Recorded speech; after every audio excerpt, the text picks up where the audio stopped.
సమాజంలో శాంతి భద్రతల పరిరక్షణతో పాటు నేరాల నియంత్రణే లక్ష్యంగా పెనమలూరు కంకిపాడు పోలీస్ స్టేషన్ పరిధిలోని రౌడీ షీటర్లకు ప్రత్యేక కౌన్సిలింగ్ నిర్వహించారు. పెనమలూరు మరియు కంకిపాడు పోలీస్ స్టేషన్ పరిధిలోని పలువురు రౌడీ షీటర్లకు CI Venkatanarayana, SI Das counselling నిర్వహించారు.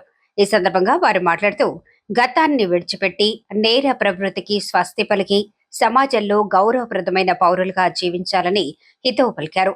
చట్ట వ్యతిరేక కార్యకలాపాలకు దూరంగా ఉంటూ ఏదైనా ఒక ఉపాధి మార్గాన్ని ఎంచుకొని కుటుంబాన్ని పోషించుకోవాలని సూచించారు. నేర మార్గాన్ని వీడి సన్మార్గంలో పయనించాలనుకునే వారికి పోలీస్ శాఖ తరఫున తగిన ప్రోత్సాహం అందిస్తామని ఆయన స్పష్టం చేశారు.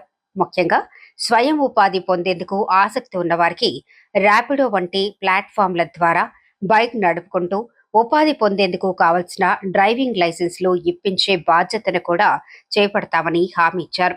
ఈ అవకాశాన్ని వినియోగించుకుని సొంత కాళ్లపై నిలబడాలని ఆయన పిలుపునిచ్చారు.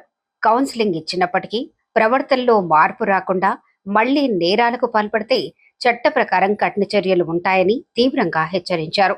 శాంతి భద్రతలకు విఘాతం కలిగిస్తే ఉపేక్షించేది లేదని స్పష్టం చేశారు.